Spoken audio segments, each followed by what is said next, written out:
with Jeff Brooks from Gartner. Welcome to the UK, Jeff. Thank you, Mark. Just really interested in your thoughts on this show. Obviously, Gartner sponsoring this year for the first time. How do you see this kind of show? It's busy. I was looking forward to coming out here. Normally, when an analyst goes to one of our events, they work us like dogs.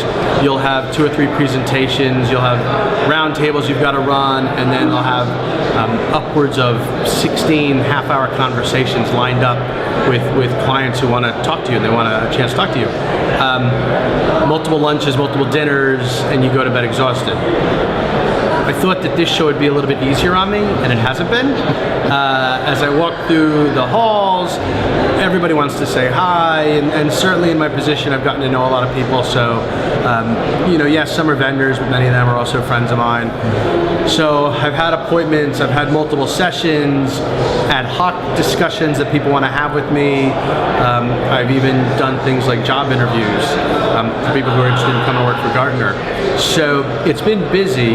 It's a neat show. It's definitely a different kind of audience than I'm used to.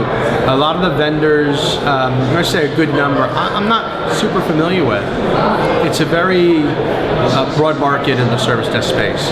And even if we just talk about service desk tools, by our numbers, about 70% or so is owned by 3 vendors. The other vendors, which minus the top 15 or so, makes up about 15% of the market, and that's about $200 million in annual revenue. And a lot of those are regional vendors throughout the world. And so when I'm here, it's a chance to see a lot of these smaller vendors who are just trying to climb a little bit of that service desk mountain. Just A sort of brief general point there. Do you think this market, because like you have been watching this market for a long time, and just more and more people it doesn't seem to get any smaller, but there must be a finite number of people that want service management system. It can't get any bigger. We see consolidation and then new vendors added all the time.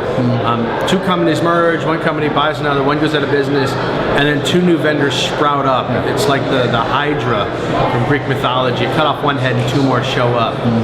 When we looked at the market numbers for 2012 versus 2011, we saw very minimal growth. So what it looks like at this point is just vendors are beating each other up for a little bit of market share. We still reckon that maybe 10 or 11% exists in the open source or the homegrown systems, but 90% are on some sort of standard tool, and we still see people change tools every 3 to 5 years. And so they just move from one vendor to another. So for a new vendor to show up, it's not uncommon for them to say, I think I could do this better than the other 150 vendors. Let me give it a shot. And a lot of times it's people who work for one of the larger vendors, they made some money and they want to go and they say, I can do it better than they did it. Let me go do it my way. I don't want to work for somebody anymore.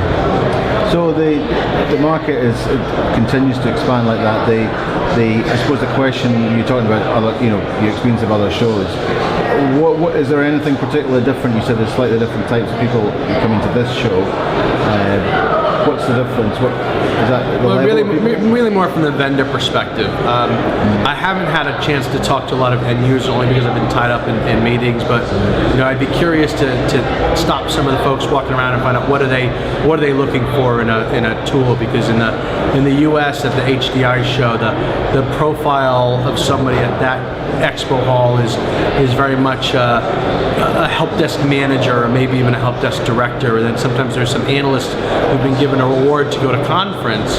But it's also a conference whose primary purpose is to be an event of education, and then there's an expo hall. This is an expo hall with some education thrown on. And so I suspect that the person walking around, the average guy, is here shopping for a solution. Maybe not now, maybe in a year, but they're really here looking for something to buy, because that's the highlight of it, is that. And then us speaking, I guess it's the bonus, the icing on the cake. But most people, I think, are here to talk to all these vendors and find out what's going on in the market space. And that attracts a different kind of crowd. Okay. And finally, good show for Gartner. Do you think you'll come back and do this again? It's been great for me. I've stopped by the booth. We have sales guys manning the booth, and they said it's been good. They've had people come by. Certainly after the sessions I've done, people have come down to fill the survey out and get their free research note. So he seems happy so far. Ultimately, the value of a booth always comes down to, can we convert it into clients? Hard to say. For Gartner, the brand recognition is a big thing. There's all kinds of rules that I had to learn about where our logo can and can't go and what we do and don't do. So I think it's a big deal for us to come out here and have our logo with a logo like the SITS team and next to companies like SDI, being next to your organization in the booth. So it's a pretty big deal. I don't have any complaints. If someone came to me and said, "What do you think?" Right now, I've got no reason to not figure out how do we do it again. And I'm assuming by the end of the day tomorrow, the other folks at Gartner say, "Yeah, it was a big success. This was great. What are the 2 or 3 things we need to fix to make it better? But let's try to replicate this." Okay. Well, hope to see you here again. Thanks very much for your time. Thanks for having me. Cheers. Take care.